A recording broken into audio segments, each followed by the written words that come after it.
بسم الله الرحمن الرحيم. ازيكم؟ النهارده هديكوا يعني هعمل لكم ريفيو كده سريع على كتاب خطير جدا اكتشفته في المكتبات. طبعا ليه اعلانات واستاذ عمر المغربي اللي عامل له اعلانات كتيره على صفحته. لكن لما بصراحه اشتريته لقيت ان انا لازم اقول لكم ايه اللي جواه وايه المحتوى اللي بصراحه شدني وخلاني اتمسك بيه اكتر حتى من كتاب سلاح التلميذ او الاضواء. اول حاجه طبعا كل اولادنا في العربي سواء مدارس لغات او مدارس عربي او انترناشونال، حتى هو نفس هو منهج العربي، ولكن في قصور عند ولادنا كلهم لان اللغه عندهم دلوقتي بدات تسيطر اكتر من العربي. فلقيت الوضع بقى مختلف. لقيت النهارده او لقيت يعني من فتره في الكتاب في المكتبه كتاب التأسيس السليم. اول جزء اللي هو معلم القراءه والكتابه. اول حاجه هو بيتكلم على القرايه من الاول خالص، اللي هي بطريقه معلم القراءه القديم. وواخد جزء كمان من آه، القراءه اللي هي بطريقه نور البيان. وبعد كده يعني هو في الأول كل ده بيعلم القراءة للصف الأول الابتدائي وكي جي قبل ما يدخل في القراءة، لأن زي ما احنا عارفين في سنة أولى بيدخلوا الولاد على طول يقروا كلمات ويقروا دروس وفي قواعد لغوية ونحوية، والولاد بتبقى لسه الوضع مش فاهمين يعملوا ايه. تمام. بعد كده بيدخل على القواعد بقى بتاع اللام الشمسية واللام القمرية. كل ده ممكن ياخدوه في مرحلة سنة أولى أو مرحلة قبل سنة أولى. تمام. والتنوين وأنواعه كسر وضمة وفتحة. تمام. وفي كمان تحليل الكلمات، التحليل الصوتي والتحليل العادي اللي هو التحليل الكلمات لحروف غير التحليل الصوتي زي ما احنا عارفين. وكمان بعد كده دخل على المنهج بقى، حرف الألف والكلمات بتاعته والفتحة والكسرة والضمة، لأن هو الكتاب بتاع الوزارة بادئ من أول هنا. ولكن كل الأول ده بصراحة مهم جدا علشان نبدأ ده. الولاد اللي متأسسوش في حضانة أو ما يعرفوش يقروا ويكتبوا ويتعاملوا في العربي، سواء بالتنوين أو بشدة أو بكسرة أو أشكال وحركات الحروف، مش هيعرفوا يدخلوا المنهج فاهمين، والمنهج هيعدي عليهم مش عارفين يتعاملوا معاه. فالكتاب ده بصراحة جمع بين الطريقتين، كتاب المدرسة وكتاب ان هو بيأسس في الأول. تمام. دخل خلاص على المنهج والكلمات اللي هو أصلا المنهج بتاعنا زي ما احنا عارفين داخل على طول كلمات. تمام. بعد كده كل حرف والكلمات بتاعته، كل حرف والكلمات بتاعته. كده الطفل مساير لطريقة القراية والكتابة الصحيحة. خلاص خلصنا الكتاب وخلصنا سنة أولى زي ما بنقول. هندخل على الجزء الثاني لكتاب التأسيس. بمعنى إيه؟ إن هو ينفع أولى ابتدائي وتانية ابتدائي وتالتة ابتدائي. بصراحة لما بصيت على الكتاب لأولادي لقيت الموضوع ماسك الموضوع من أول آخر.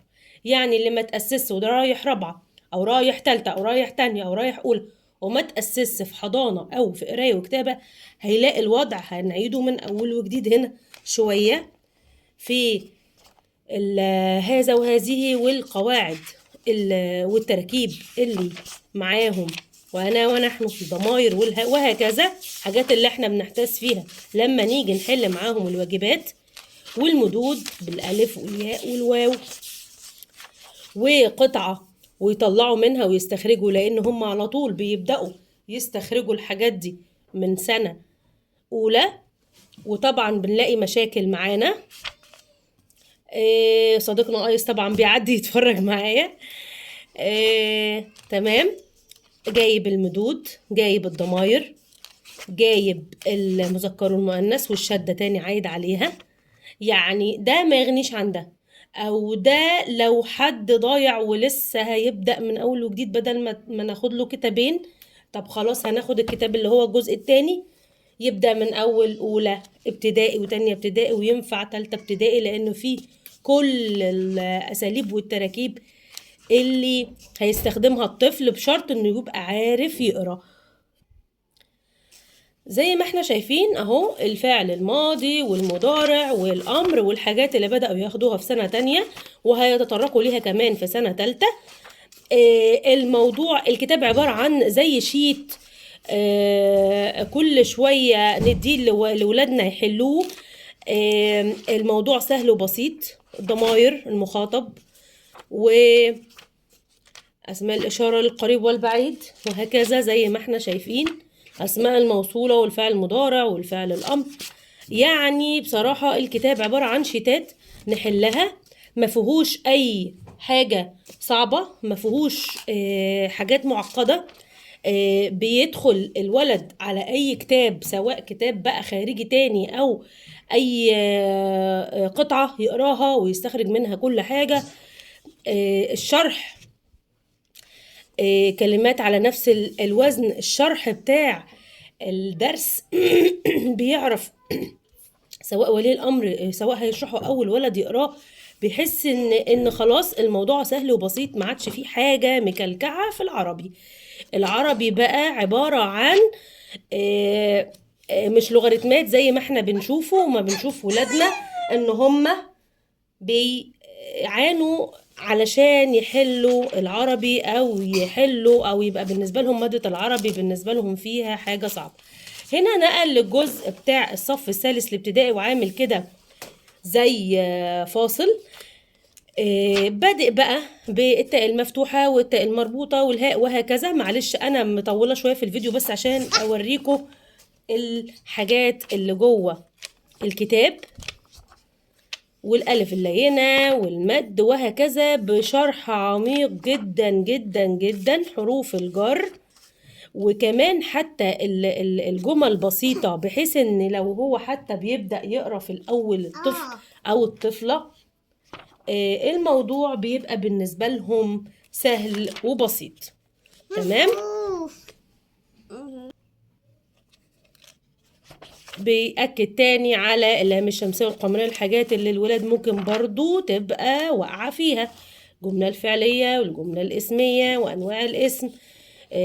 طبعا احنا لما بيجي برضو سؤال مثلا بيقول لك طلع اسم حيوان او اسم، او طلع اسم من القطعة، الولاد ساعات بيحتاسوا يقول لك طب ده نطلع اسم انسان ولا اسم ايه بالظبط، طب اسم مكان ولا ايه، فبيبقوا محتارين يطلعوا ايه ومش فاهمين. فهنا شرح كامل وشامل لانواع الاسم. تمام. الكتاب بصراحة مش سايب أي فتفوتة، ألف الوصل وهمزة القطع مش سايب أي فتفوتة لغوية. الولاد يطلعوا سنة رابعة ما شاء الله عليهم، العربي ده لبلب، ومش رابعة بس، يكملوا بقية حياتهم في العربي. الموضوع بالنسبة لهم في النحو والتأسيس ممتازين. في بقى كمان كتاب عايزه اقول عنه برضو، كتاب الجزء اللي هو بتاع الصف الثالث الابتدائي، ده كتاب منهج بس، يعني ده سواء ده لو جايب في الجزء الاخير زي ما قلنا قواعد لغويه، ده بس جايب المنهج، بمعنى جايب بقى القصص اللي في المنهج، جايب هنا قطعة مثلا وعليها تدريبات وطريقة الأسئلة في الامتحان بيدربك عليها بطريقة كبيرة جدا وعميقة. طبعا في الأسئلة بتاعت سنة رابعة، احنا كل ده بنمهد لهم لسنة رابعة قراءة متحررة، يعني القطعة هتجيلهم من بره، ملهاش دعوة بالكتاب خالص. اللي مش عارف طيب هيجي قطعة، هو هنا مدربك على جميع أنواع القطع اللي في الحياة اللي ممكن تجيلك، قطعة وعليها برضو استخراج. وهو ده اللي احنا عايزين نعود ولادنا عليه، ان ندخل جوه ثغرات اللغة العربية في المنهج، وما يبقاش العربي بالنسبة لهم معضلة. تمام. بعد كده برضو الكتاب جايب بقى قصص الاستماع والدروس كاملة بالمعاني بالكلمات بالشرح بملخص القصة، وازاي الولد لو هو مش عارف يقراها او بيبقى لسه بيتتعتع في القراءة يقدر يعرف الملخص القصة من الصفحة هنا، وبعدين يحل والكلمة ومعناها زي بقى الكتاب الخارجي سواء الأضواء أو سلاح التلميذ. ولكن بصراحة هنا الموضوع مركز أكتر ومعتمد على إن الطفل مش فاهم جاهز أو مفيش معلم أصلا يشرح له، بمعنى إن كل الكتب يعني معتمدة إن في معلم هيشرح. فاحنا طبعا في الفترة الأخيرة فترة الكورونا والقعدة بتاعت الولاد في البيت التدريس بقى أكتر عبء على الأمهات، والأمهات في العربي المنهج متغير عن أيامنا، فده هيخلينا نعرف نذاكر كويس جدا للولاد ونعرف نشربهم المنهج يعرفوا يقروا ويكتبوا بطريقة سلسة وبسيطة. هنا برضو بيتكلم عن التعبير الكتابي، واحنا عارفين ان هو عليهم في سنة تالتة، وطريقة الحل وازاي يقدروا يحلوه بطريقة بسيطة وسهلة. وبعد كده القصص اللي موجودة برضو في الكتاب واستخراجات منها، وتاني برضو الهمزة المتطرفة اللي هو زي ما هو هنا كان في الكتاب متكلم عنها، بس هنا بيشرح لو انت مش معاك الكتاب ده ومعاك الكتاب ده وهكذا. انا قصدي احنا مش هنجيب الثلاث كتب مرة واحدة، احنا بنجيب الكتاب حسب المرحلة. انا جايبة ليه الكتب دي كلها؟ لان انا عندي ولادي في مراحل مختلفة، يعني ده كتاب لولد وده كتاب لولد تاني وهكذا. كل ما الولد يكبر على حسب احتياجه خلاص بيقرأ ويكتب او لسه بيتأسس فنجيب له التأسيس رقم 1. الوضع بقى في سنة أولى ابتدائي احتسنا والولد طالع أو البنت مش عارفين يتعاملوا مع العربي والعربي بالنسبة لهم صعب، نجيب الجزء الثاني وهكذا. الجزء الثالث معتمد على انك بتعرف، او مش الجزء الثالث ده كتاب الصف الثالث الابتدائي، يعني كتاب منهج كتاب مدرسة، وبرضو تحت إشراف أو بتصريح وإشراف من وزارة التربية والتعليم زي الكتب الخارجية، يعني هو يعتبر كتاب خارجي. لكن الكتابين دول حاجة تانية خالص. الكتابين دول عبارة عن كتب للتأسيس تأهلك لسنة رابعة. تمام. الكتاب ده كمان معاه زي ملخص كده صغير او زي كتاب تدريبات عبارة برضو عن شتات بس على ازاي تستخرج، يعني هتطلع من العربي ده لبلب ومفيش عندنا مع اولادنا مشاكل خالص. وان شاء الله في كتاب تاني للمرحلة سنة رابعة هعمل لكم ريفيو عنه مستقل لان هو كتاب منفصل تماما. تابعوني واعملوا سبسكرايب للقناة علشان يوصل لكم كل الحاجات الجديدة وكل الحاجات اللي بكتشفها عشان تسهل لولادنا المذاكرة وتسهل لينا احنا نذاكر مع ولادنا. تابعوني وما تنسوش تعملوا لايك علشان اعرف اذا كان الفيديو عجبكم ولا لا.